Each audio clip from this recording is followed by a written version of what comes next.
नमस्कार दोस्तों, YouTube channel Indian law study में आपका स्वागत है। और आज की वीडियो में हम सिविल प्रक्रिया संहिता के महत्वपूर्ण टॉपिक कमीशन पे बात करने वाले हैं। दोस्तों, ये बहुत ही महत्वपूर्ण है, तो वीडियो को अंत तक देखिए। और यदि अभी तक आपने हमारे चैनल को सब्सक्राइब नहीं किया है तो चैनल को सब्सक्राइब कर लीजिए और बेल नोटिफिकेशन को प्रेस कर लीजिए ताकि आने वाले हमारे नए वीडियो मिले आपको सबसे पहले। तो आइए शुरू करते हैं। कमीशन का प्रावधान सिविल प्रक्रिया संहिता 1908 की धारा 75 से 78 तथा आदेश 26 में कमीशन का प्रावधान। विधि का यह सर्वमान्य सिद्धांत है कि किसी वाद की संपूर्ण कार्रवाई वाद के पक्षकारों के समक्ष संचालित की जाए।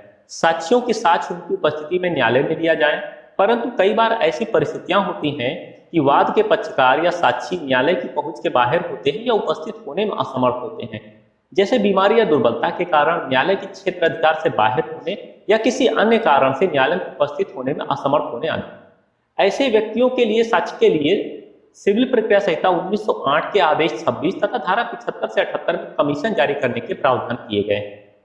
धारा 75 के अनुसार निम्न मामलों में कमीशन जारी किया जा सकता है: किसी व्यक्ति की या साक्षी की परीक्षा के लिए, स्थानीय अन्वेषण के लिए, लेखाओं की परीक्षा तथा उनका समायोजन करने के लिए, विभाजन कराने के लिए, कोई वैज्ञानिक तकनीकी या विशेषज्ञ अन्वेषण करने के लिए, जंगम संपत्ति के विक्रय के लिए, कोई अनुसचिव कार्य करने के लिए। ये ऐसे मामले हैं जिनमें न्यायालय द्वारा कमीशन जारी किया जा सकता है। आदेश 26 के नियम 1 के अनुसार न्यायालय द्वारा ऐसे व्यक्तियों के परिप्रश्नों द्वारा या अन्यथा प्रश्नों के लिए कमीशन निकाला जा सकता है जिसे हाजिर होने से इस संहिता के अधीन छूट मिली है या बीमारी या अंगस्थलता के कारण हाजिर होने में असमर्थ है।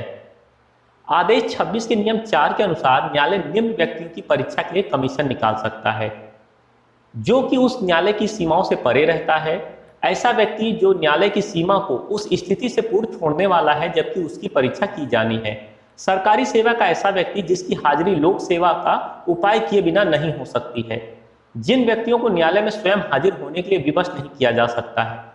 कमीशन उच्च न्यायालय से भिन्न किसी न्यायालय के नाम जिसकी अधिकारिता की सीमा के अंतर्गत उपयुक्त व्यक्ति निवास करता है तथा प्लीडर या उसके द्वारा अन्य व्यक्ति के नाम निकाला जा सकता है। आदेश 26 के नियम 9 के अनुसार न्यायालय द्वारा किसी विवादग्रस्त विषय के स्पष्टीकरण या संपत्ति के बाजार मूल्य के अभिनिश्चयन या किन्हीं अंतकालीन लाभों या नुकसानों के वार्षिक लाभों की रकम अभिनिश्चय करने के प्रयोजन से स्थानीय अन्वेषण के लिए कमीशन निकाला जा सकता है। आदेश 26 के नियम 10 का के अंतर्गत वैज्ञानिक अन्वेषण के लिए कमीशन, नियम 10 खा के अंतर्गत अनुसचिव कार्य करने के लिए कमीशन तथा नियम 10 गा के अंतर्गत जंगम संपत्ति के विक्रय के लिए कमीशन निकालने संबंधी उपबंध किए गए हैं। आदेश 26 के नियम 11 के अनुसार लेखाओं की परीक्षा तथा समायोजन करने के लिए कमीशन निकालने संबंधी उपबंध किए गए हैं। यह कमीशन किसी भी ऐसे व्यक्ति के नाम निकाला जा सकता है जिसे वह न्यायालय उचित समझे। नियम 12 के अनुसार न्यायालय द्वारा कमिश्नर को इस संबंध में आवश्यक दिशा निर्देश दिया जाएगा और कमिश्नर द्वारा पेश की गई रिपोर्ट साक्ष्य होगी। न्यायालय अतिरिक्त जांच का भी निर्देश दे सकता है। आदेश 26 के नियम 13 के अनुसार अचल संपत्ति के विभाजन करने के लिए प्रारंभिक डिक्री के पारित होने पर न्यायालय ऐसी डिक्री में घोषित अधिकारों के अनुसार विभाजन करने के लिए किसी उचित व्यक्ति को कमीशन निकाल सकता है। नियम 14 के अनुसार जांच के पश्चात कमीशन निकालने के आदेशानुसार संपत्ति के अंशों में विभाजित करेगा। आदेश 26 के नियम 15 के अनुसार न्यायालय कमीशन निकालने से पूर्व कमीशन के खर्चों के लिए नियुक्त राशि नियत समय में जमा करवाने के लिए उस पक्षकार को निर्देश दे सकता है जिसकी प्रेरणा पर या जिसके फायदे के लिए कमीशन जारी किया गया है। आदेश 26 के नियम 16 के अनुसार इस आदेश के अधीन नियुक्त कमिश्नर को निम्न शक्तियां होंगी: स्वयं पक्षकार की या उसके साक्षी की या जिसे कमिश्नर निर्देशित करे उन सभी की परीक्षा करने की, जांच के विषय में सुसंगत दस्तावेजों एवं अन्य वस्तुओं को मंगा सकने की और उनकी परीक्षा करने की, आदेश में वर्णित भूमि या निर्माण के भीतर युक्त समय अवधि में प्रवेश करने की। धारा 76 अन्य न्यायालय को कमीशन।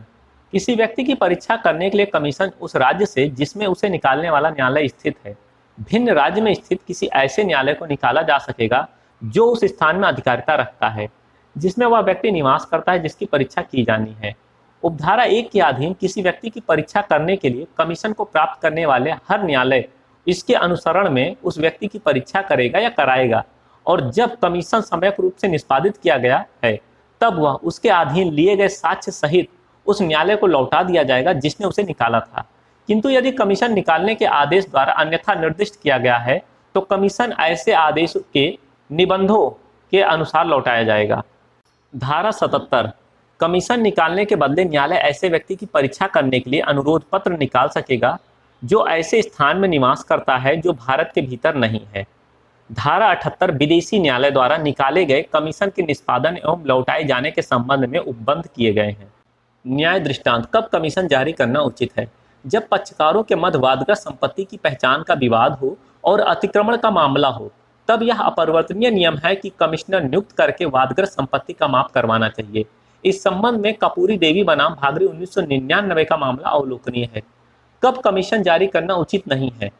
जहां वादग्रस्त संपत्ति की पहचान, सीमाएं, अतिक्रमण की स्थिति मौखिक साक्ष्य से स्पष्ट रूप से स्थापित की जा सकती हैं, वहां पे कमिश्नर नियुक्त करने की आवश्यकता नहीं है।